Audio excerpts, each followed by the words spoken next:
जो बच्चे फॉलो कर सकते हैं कि हाउ मच हावर्स, कितने घंटे पढ़ना है, कितने घंटे पढ़ना है दोस्त, अगर ये फॉलो करोगे आप सच में, तो मैं ये कहता हूँ कि आप सेलेक्ट हो जाओगे, प्रॉमिस टू यू सेलेक्ट हो जाएंगे। अगली जो मैं अगली 1 मिनट बोलने वाला हूँ ये आपके सिलेक्शन के लिए बहुत इंपॉर्टेंट है, याद रख लेना। देखो आपके एग्जाम में आपने मान लिया, आप उसी हिसाब से देख लेना वो सब्जेक्ट आपके में है या नहीं, या कोई सा और सब्जेक्ट होगा। कितने भी सब्जेक्ट हो पॉलिसी यही रहनी है। रीजनिंग हो गया आपका, जीएस हो गया, मैथ हो गया, और कौन सा सब्जेक्ट बच जाएगा, एक आपका हिंदी या अंग्रेजी बच जाएगा, ऐसे ही तो बचेगा। तो हिंदी या अंग्रेजी जो कोई भी है, देखना ध्यान से। तो मैंने कहा दोस्त आपने अपनी तैयारी के लिए आइडियल मान लिए कि मैं 8 घंटे पढ़ाई करूंगा, ठीक है, 8 घंटे, 10 घंटे, कोई बच्चा 12 घंटे भी पढ़ेगा, कोई 6 घंटे भी पढ़ेगा, जितने भी घंटे आप पढ़ें कोई दिक्कत नहीं।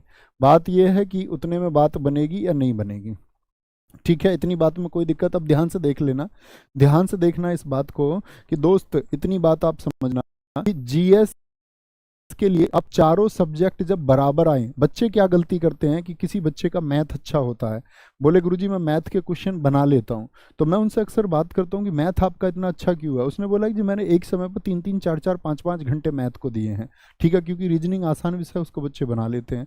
फिर बात आती है जीएस की, जीएस मेरी कमजोर है, तो बच्चों से मैं पूछता हूँ जीएस कमजोर क्यों है, क्योंकि वो कहते हैं कि जीएस को हमने कभी उतनी शिद्दत से उतने घंटे उसको दिए नहीं। तो सबसे पहला रूल क्या है, सबसे पहला रूल तो ये है दोस्त, जितनी भी देर पढ़ाई करें तो चारों सब्जेक्ट में बांट लेना। 6 घंटे पढ़ाई करते हैं या 8 घंटे पढ़ाई करते हैं या 10 घंटे, 10 घंटे वाले बच्चे को मैं आइडियल मानूंगा कि ये 2.5-2.5 घंटे आप इनको दें, ठीक है, 2.5 घंटे जीएस को, 2.5 घंटे मैथ को, 2.5 घंटे रीजनिंग को, 2.5 घंटे हिंदी को। भैया कैसी बात कर रहे हैं, 2.5 घंटे हिंदी को, पहले मेरी बात सुन लीजिए सारी। तो क्या बोलेंगे आप, कहेंगे भैया हिंदी को तो 2.5 घंटा देने की आवश्यकता ही नहीं है, जितना पढ़ते हैं, एक तो इसकी क्लास हो गई, एक प्रैक्टिस सेट हमने इसका लगा लिया, तो 1.5-2 घंटे में तो हमको सफिशियंट लगता है।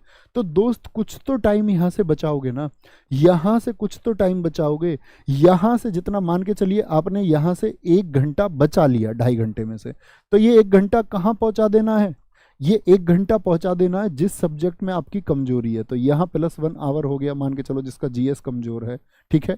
अच्छा भैया रीजनिंग के लिए 2.5 घंटे की मुझे जरूरत ही नहीं लगती, एक प्रैक्टिस सेट लगा लेता हूँ स्पीड मोड पे 2x की स्पीड पे, या कोई बुक है मेरे वहाँ से मैं प्रैक्टिस सेट लगा लेता हूँ रीजनिंग का, और तो भैया मुझको जरूरत ही नहीं, बस एक क्लास की जरूरत होती है रीजनिंग के लिए और एक प्रैक्टिस सेट की निरंतर।